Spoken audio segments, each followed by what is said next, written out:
Okay, Mitsubishi Mirage, may lagatok daw to. Bago kayo magpapalit na kung ano-ano, ayan muna gawin nyo. Pacheck nyo muna yung shock mounting. Ito muna lagi natin ginagawa, yung shock mounting, tsaka yung number 14 na yan sa shock.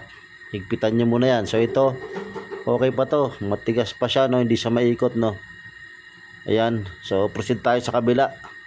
Tingnan natin, tingnan nyo yung kabila, Ayan, naikot yan mga boss, Ayan, di ba?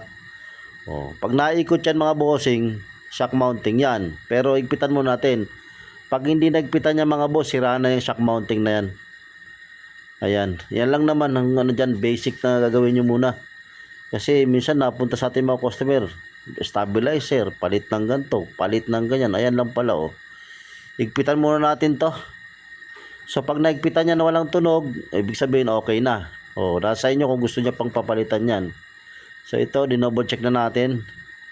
Ayan lang mga boss, napaka basic lang.